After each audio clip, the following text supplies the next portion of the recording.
Hello students, आप सभी का स्वागत है आपके एनसीईआरटी क्लासेस में। जैसा कि मैंने आपको कल बताया था कि हम बहुत जल्द एनसीईआरटी क्लासेस स्टार्ट करने वाले हैं। उसी मुहिम में आज मैं आपके सामने लेके आई हूँ आपकी क्लास फर्स्ट, जो कि होने वाली है साइंस की। देखिए स्टूडेंट, अब हम पहले स्टार्ट करेंगे क्लास 6 से 10 तक की साइंस, और उसके बाद ही हम अदर सब्जेक्ट को उठाएंगे। एक एक करते हुए हम हमारे सभी सब्जेक्ट को बहुत अच्छे से क्लियर कर लेंगे, और मैं कोशिश करूंगी कि बहुत जल्द मैं आपका सिलेबस करवा पाऊँ। स्टूडेंट्स, ये क्लासेस आपके लिए बहुत ही स्ट्रॉन्ग होने वाली है। ये आपको थ्योरेटिकल पोर्शन के साथ साथ जो अभी तक आए हुए क्वेश्चंस हैं, जिन्हें आप पुराने पेपर्स में देख चुके हैं, वो आपको यहाँ सॉल्व करने को मिलेंगे। आपको इतनी अच्छी थ्योरीज यहाँ पे क्लियर करवाई जाएगी कि आप इनसे रिलेटेड कोई भी क्वेश्चन अटेंड कर पाएंगे। तो स्टूडेंट्स, आप इस वीडियो में स्टार्टिंग से लास्ट तक बने रहें। आपको यहाँ पर बहुत सारी यूजफुल ट्रिक्स मिलने वाली है, जिससे बहुत कम समय में आप बहुत अच्छा सिलेबस लर्न कर सकते हैं और बहुत अच्छे से क्वेश्चन अटेंड कर सकते हैं। तो स्टार्ट करते हैं हमारी आज की पहली क्लास रहेगी क्लास 6 से। क्लास 6 का हम पढ़ने वाले हैं चैप्टर फर्स्ट, जिसका नाम रहेगा भोजन के घटक, या फिर हम कहें कंपोनेंट्स ऑफ। तो इस चैप्टर में हमें भोजन ही पढ़ना है कि हमारा जो भोजन है उसमें आखिर पाया क्या जाता है, उसको बनाने के लिए हमने किन किन चीज़ों का यूज़ किया है, क्या वो हमारी लाइफ के लिए यूजफुल है। इन सभी बातों का यहाँ पर डिस्कशन हम करेंगे। जैसे कि मैं आपसे बात करूं, हम जो डेली की थाली खाते हैं, मतलब हमारी जो रोज की थाली है, उसमें हमें चपाती, सब्जी, दही वगैरह हमारे घर में मिलता है, ठीक है। उन सबको बनाने के लिए, यानी कि उस भोजन की थाली को बनाने के लिए बहुत सी कच्ची सामग्री का उपयोग किया गया है। जैसे बहुत सी हरी सब्जियां, आटा, चावल, मसाले, इन सब का उपयोग वहाँ किया गया है। कच्ची सामग्री जो है वो विभिन्न प्रकार के कंपोनेंट्स, घटक से मिलकर बनी है, और इन घटकों को ही क्या कहा जाता है? पोषक कहा जाता है, न्यूट्रिएंट कहा जाता है। क्लियर है यहाँ तक का? पोषक जो है वो कितने प्रकार के होंगे, ये बात अब हमें जाननी है। सबसे पहले मैंने आपके सामने यहाँ पर 5 प्रकार के पोषक लिखे हैं, न्यूट्रिएंट्स लिखे हैं। इनके बारे में हमें डीपली जानना होगा। इसके बाद ही हम 2 और ऐसे घटक हैं जिनके बारे में हम बात करेंगे। सबसे पहले हम बात करेंगे कार्बोहाइड्रेट के लिए, दूसरा हमारा रहेगा वसा। ये दोनों ही क्या है? ऊर्जा के स्रोत। कि हमारे शरीर को ऊर्जा कौन देता है? कार्बोहाइड्रेट और वसा। एक क्वेश्चन यहाँ से यही बन रहा है कि निम्न में से कौन ऊर्जा के स्रोत है? तो आप बता सकते हैं कार्बोहाइड्रेट और वसा। हमने अभी देख लिया है कि कार्बोहाइड्रेट, वसा, प्रोटीन, खनिज लवण और विटामिन, ये हमारे पोषक तत्व हैं। इनके साथ भी 2 और ऐसे पोषक तत्व हैं जिनकी भी हमें रिक्वायरमेंट है। पहला है रुक्षांश। ये जो हमारा टॉपिक है, इसी को हम क्या कहते हैं? आहार रेशे। इसके अलावा जो जल है, इसकी तो हमें बेहद जरूरत है। आप सभी को पता है कि अगर 1% भी हमारे शरीर में कमी हो जाती है तो हमें प्यास लगने लग जाती है। अब हम बात करेंगे इन घटक्स के बारे में कि जो ये घटक है वो क्या है, हमारी लाइफ के लिए बेहद यूजफुल है। तो एक एक करते हुए, डीपली स्टडी करते हुए हम इन घटकों को समझेंगे। पहले हम बात करेंगे विटामिन्स पर। विटामिन्स पर हमें बहुत अधिक क्वेश्चंस एग्जाम्स में देखने को मिलते हैं, तो विटामिन्स की हम डीपली स्टडी यहाँ करने वाले हैं। सबसे पहले हमें ये जानना होगा, जो विटामिन्स है इनकी बहुत अल्प मात्रा हमारे लिए ज़रूरी होती है। इनकी जो खोज है वो फ्रंक नामक वैज्ञानिक ने की है। विटामिन्स हमें किसी भी प्रकार की ऊर्जा नहीं देते हैं। ये क्वेश्चन कई बार पूछा गया है कि निम्न में से कौन है जो ऊर्जा का स्रोत नहीं है? तो आपको बताना होगा विटामिन्स हमें किसी भी प्रकार की ऊर्जा नहीं देते हैं। दूसरा आपको यहाँ पर बताना है कि जो विटामिन्स हैं वो हमें विभिन्न प्रकार के रोगों से बचाते हैं। विटामिन्स के हमें 13 प्रकार यहाँ पढ़ने हैं, जिसमें से मैंने आपके सामने यहाँ 6 लिखे हुए हैं। इन 6 पर बहुत अधिक क्वेश्चंस पूछे जाते हैं। सबसे पहला काम आपको इन 6 का ये करना है कि आपको इन सभी के वैज्ञानिक नाम याद होने चाहिए। जैसे कि विटामिन ए का वैज्ञानिक नाम है रेटिनॉल, बी का थायमीन, सी का है एस्कॉर्बिक एसिड, डी का जो नाम यहाँ रहने वाला है वो है कैल्सीफेरॉल, जो आपका ई है इसका रहेगा टोकोफेरॉल, और जो आपका के है इसका नाम है फिलोक्विनोन। कि जो फिलोक्विनोन है वो किसका नाम है? के का। तो इस तरीके से हमें इन 6 के क्या याद रखने हैं, वैज्ञानिक नाम। अब बात ये आती है कि इतने टिपिकल नेम्स को हम कैसे याद करें, तो इसके लिए भी आपके सामने एक ट्रिक मैं यहाँ लिख देती हूँ। देखिए students, A B C D और ई लगातार सीक्वेंस में है, तो हमें इजीली याद हो जाएंगे कि हमें ई तक 5 क्या है विटामिन के नाम हमें याद हैं, ए बी सी डी और ई। 5 नाम हमें एकदम सीक्वेंस में याद हो गए। लास्ट वाले का नाम क्या है, के। तो 6 हमें इस तरीके से इनके सिंबल्स याद हो रहे हैं। अब ट्रिक ये इस प्रकार से है,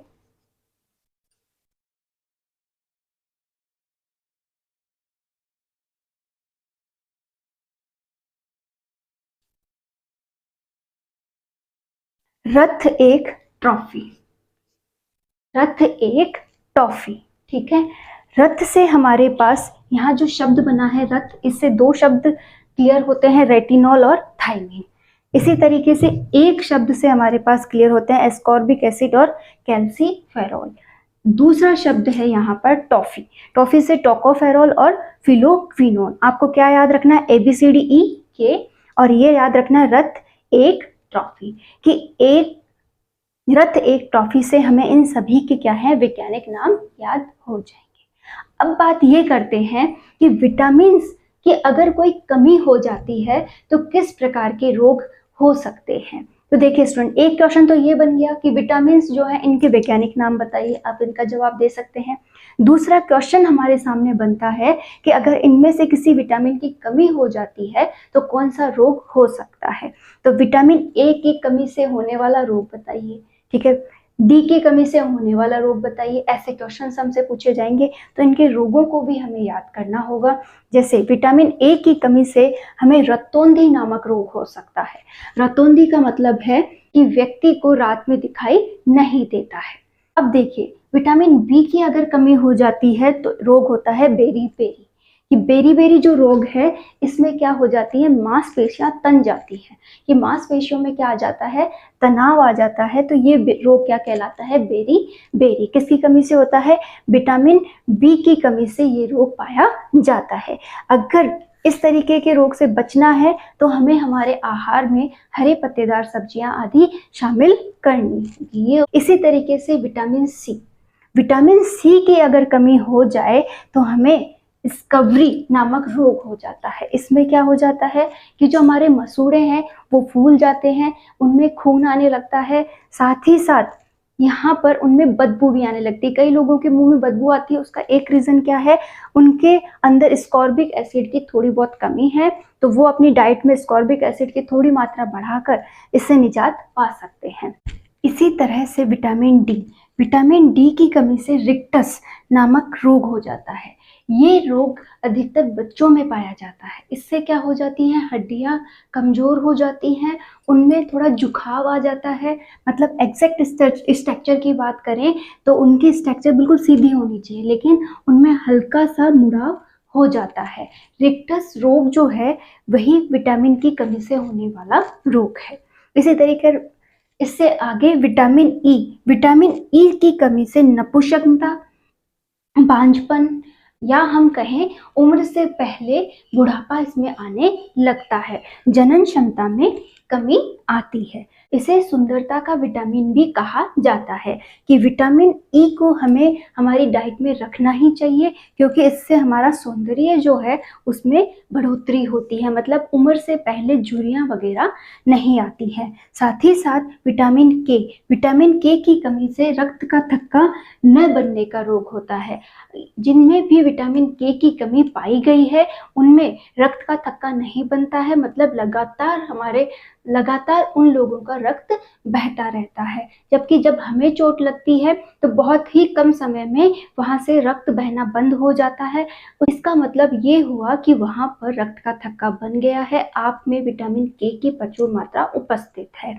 तो इस तरीके से हमने जाना कि ये जो 6 विटामिन हैं इनके वैज्ञानिक नाम ये होंगे। इन्हें हम शॉर्ट ट्रिक के माध्यम से याद कर सकते हैं, क्योंकि इन पर बहुत अच्छे क्वेश्चंस बनते हैं। किसी ना किसी विटामिन का वैज्ञानिक नाम तो पूछा ही जाता है। साथ ही इनके जो रोग हैं उन पर भी क्वेश्चन बनते रहते हैं कि स्कर्वी किसकी कमी से होता है, नपुंसकता किसकी कमी से होती है, या फिर रक्त का थक्का न बनने का कारण कौन सा विटामिन है। तो आप सभी, मैं उम्मीद करती हूँ कि विटामिन का ये पोर्शन आपको बहुत अच्छे से समझ आ गया होगा। एक और इम्पोर्टेंट क्वेश्चन है जो विटामिन से रिलेटेड है कि विटामिन के ये जो टाइप्स हैं जिनकी हम अभी बात कर रहे हैं, जैसे vitamin A, B, C, D, E और के, इनमें से कौन से वो विटामिन हैं जो कि जल में, वाटर में सॉल्युबल है, और कौन से वो विटामिन हैं जो फैट में सॉल्युबल है।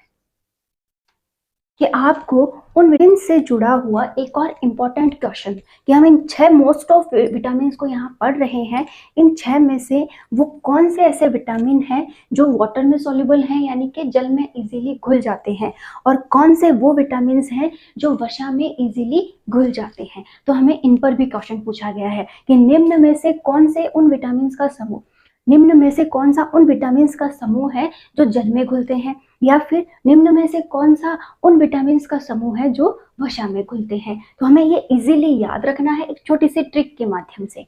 देखिए स्टूडेंट, जो जल में घुलता सी, ठीक है, इसी तरीके से उनमें से बच क्या गया है, ए बच गया, डी बच गया, ई बच गया और के बच गया।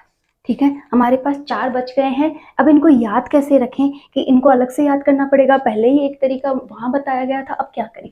देखिए, वाटर सॉल्युबल को आपको याद रखना है एक ट्रिक के माध्यम से जिसका नाम है WBC।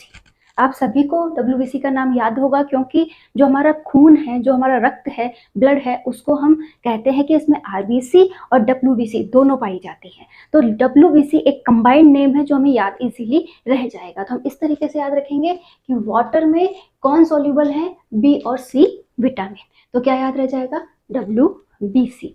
इसी तरीके से जो बच गए हैं A, D, E और K, ये क्या होते हैं, फैट सॉल्युबल। या फिर आप इन्हें भी एक शब्द में डाल सकते हैं, जैसे आप इनके लिए शब्द यूज कर सकते हैं कीड़ा, कि जो कीड़ा है वो किस में डिसॉल्व होता है, फैट में डिसॉल्व होता है, और ये कीड़ा किस में डिसॉल्व नहीं होता है, वाटर में डिसॉल्व नहीं होता है। तो मैंने दोनों ही आपको ट्रिक के माध्यम से समझा दिए हैं। याद रखिएगा, ये जितनी भी बात अभी हमने की है ये सभी क्या है, एक मोस्ट इंपॉर्टेंट क्वेश्चन बनाती है। तो ये पूरा पैराग्राफ आपको बहुत अच्छे से याद रखना है। आप इनके नोट्स भी लगातार बनाते रहें और इन्हें याद करते रहें। देखिए स्टूडेंट्स, अब हमने विटामिन्स को डीपली समझ लिया है, उनके हर एक क्वेश्चन का पॉइंट हमने पकड़ लिया है। विटामिन्स पर मैंने जितने भी टाइप के क्वेश्चंस बन सकते हैं वो आपको एक बार बहुत डीपली समझा दिए हैं। इसके बाद अब बात आती है 3 ऐसे और पॉइंट्स की जिन पर बहुत अच्छे क्वेश्चंस बन सकते हैं। पहला आता है कार्बोहाइड्रेट। कार्बोहाइड्रेट के लिए मैंने आपको बताया था कि ये ऊर्जा का स्रोत है, और वसा भी क्या है, ऊर्जा का स्रोत है। ये एक मोस्ट इंपॉर्टेंट क्वेश्चन है इन दोनों से रिलेटेड। अगला क्वेश्चन बनता है प्रोटीन पर, कि प्रोटीन जो है वो हमारे शरीर की वृद्धि में बहुत अधिक उपयोगी है। तो ये भी एक क्वेश्चन बनता है कि शरीर की वृद्धि में कौन सा अधिक उपयोगी घटक है। तो ये आपको बताने होंगे इन तीनों के बारे में। यही एक एक ऐसे क्वेश्चन है जो 6th स्टैंडर्ड की बुक में मेंशन किए गए हैं। हम जैसे जैसे आगे बढ़ेंगे एक स्टैंडर्ड मेंटेन करते चलेंगे और उन पर किस तरीके का क्वेश्चन बन रहा है ये मैं आपको बताती चलूंगी। अब जो 6th स्टैंडर्ड की आपकी बुक है उसमें इनसे रिलेटेड कुछ परीक्षण बताए गए हैं, और यकीन मानिए बड़ी से बड़ी एग्जाम्स में इनके परीक्षण आए हुए हैं। हम देखेंगे कि कौन से एग्जाम में किस तरीके का परीक्षण पूछा गया है। पहला हम परीक्षण करते हैं कार्बोहाइड्रेट का। ये परीक्षण है क्या, कि हमारा जो भोजन है उस भोजन में अगर ये घटक उपस्थित है तो कैसे हम पता करें कि ये उपस्थित है, उसे जानने के लिए ये परीक्षण किए जाते हैं। इन परीक्षण को आप अपने घर पर भी कर सकते हैं। आप स्कूल की जो आपकी प्रयोगशाला है, लेबोरेटरी है, उसमें भी आप इसका टेस्ट कर सकते हैं। देखते हैं, सबसे पहले कार्बोहाइड्रेट का टेस्ट करते हैं। किससे करेंगे, आपको मंड या शर्करा लेनी है। जैसे आपको पता है चावल में ठीक है, कार्बोहाइड्रेट सबसे अधिक मात्रा में उपस्थित है, तो आप चावल ले लीजिए। चावल का आपने क्या कर लिया है, बहुत ही महीन पिसा हुआ चूर्ण ले लिया है, उसे हम मंड या शर्करा या स्टार्च के नाम से जान रहे हैं, स्टार्च हम बोल सकते हैं इसे, ठीक है। इसको लेने के बाद अब I2 आयोडीन का आपको क्या बनाना है, सॉल्यूशन बनाना है कि बहुत कम पानी में आयोडीन की ड्रॉप्स डालकर एक परख नली में हमने क्या बना रखा है, उसका सॉल्यूशन बना रखा है कि हमने क्या ले रखा है, थोड़ा सा स्टार्च ले रखा है, एक परख नली में थोड़ी सी मात्रा I2 की ले रखी है। इन दोनों को जब हमने मिक्स किया तो जो आपका स्टार्च था और जो I2 सॉल्यूशन था, इन दोनों का जब मिश्रण हमने देखा, या तो वो नीले रंग का हो गया हो या फिर वो काले रंग का हो गया हो, तो हम बता पाएंगे कि उसमें क्या उपस्थित है, कार्बोहाइड्रेट उपस्थित है। ये जो आपने अभी परीक्षण सुना, ये परीक्षण कई एग्जाम्स में पूछा गया है कि इनमें से कार्बोहाइड्रेट के लिए कौन सा परीक्षण किया जाता है, या फिर नीला रंग इनमें से कौन सा परीक्षण देता है, I2 डालने पर आप किसका परीक्षण कर सकते हैं। इस तरीके से इस पे क्वेश्चंस बने हुए हैं, तो ये आपको ध्यान में रखना होगा। दूसरा हमारा परीक्षण है प्रोटीन पर, कि आप प्रोटीन युक्त कोई भी पदार्थ ले लीजिए, आप पनीर ले सकते हैं, कोई भी पदार्थ आप यहाँ ले सकते हैं। उस पदार्थ में आपको डालना है कॉपर सल्फेट, फॉर्मूला भी आपको ध्यान रखना है CuSO4। ये कॉपर सल्फेट जो हमारा है वो डालना है। उसका आप क्या करेंगे, एक परख नली में थोड़ा सा कॉपर सल्फेट का Bl लेंगे, ठीक है। इसी तरीके से एक और परख नली में आप NaOH, सोडियम हाइड्रोक्साइड, या फिर इसे बोला जाता है कास्टिक सोडा, नाम में कंफ्यूज नहीं होना है। कॉपर सल्फेट जिसका फॉर्मूला मैंने लिखा है सोडियम हाइड्रोक्साइड, जो कि क्या है, कास्टिक सोडा। इसमें कौन नेगेटिव कौन positive, sodium positive, OH negative. Clear हो गया। इसी तरीके से यहाँ कॉपर सल्फेट है तो Cu पॉजिटिव और कॉपर सल्फेट नेगेटिव। क्लियर हो गया। ये बातें भी आपको मैं थोड़ा बहुत बताती चलूँ ताकि आगे आप पढ़ते जाएं तो आपको इनमें इंटरेस्ट आता जाए। क्लियर है। प्रोटीन का हमने क्या लिया था, कंपाउंड लिया था, उसमें हमने क्या डाल दिया है, इन दोनों केमिकल्स को डाल दिया है। अब इसमें हमें चेंज क्या देखने को मिला कि जो हमारा रिएक्टेंट मिलकर जो हमारा ये पदार्थ मिलकर बना उसका रंग कैसा हो गया है, बैंगनी। और यकीन मानिए ये जो परीक्षण है वो बहुत बड़ी एग्जाम्स में पूछा गया है, ये काफ़ी एग्जाम्स में पूछा जाता है और मैंने खुद ने इसे फर्स्ट ग्रेड में अटेंड किया था। ऐसा नहीं है ये 6 की बुक में ही है, आगे आगे आप जैसे जैसे आप बढ़ते जाएंगे ये 11th की बुक में भी आपको कहीं ना कहीं पढ़ने को मिलेगा। तो ये क्वेश्चन आप ये नहीं कह सकते 6 की बुक से आया 11th की बुक से, लेकिन है ज़रूर ये इन्हीं बुक से मेंशन। तो आपको इन्हें बहुत डीपली समझते हुए पढ़ना है, ठीक है। इन दोनों पर ही मोस्ट ऑफ क्वेश्चन आते हैं। वसा का तो वैसे भी आपको परीक्षण घर पे होता ही रहता है कि हमें घी आदि में जब हमारे हाथ हो जाए या वो घी कहीं पर पेपर वगैरह पे लग जाए, तेल पेपर वगैरह पे लग जाए, तो वो हमें दिखता है कि इस पर लगा हुआ है, क्यों चिकना चिकना हो जाता है। वैसा ही एक परीक्षण यहाँ बताया गया है कि वसा को आप क्या कर लीजिए, कागज पे डाल दीजिए, उसमें चिकनाहट देखने को मिलेगी, तो वो क्या है, वसा की उपस्थिति को दर्शाता है। तो 4 मोस्ट ऑफ हमने यहाँ पढ़ लिए हैं, विटामिन, कार्बोहाइड्रेट, प्रोटीन और वसा। इन पर ही अधिक क्वेश्चन पूछे जाते हैं।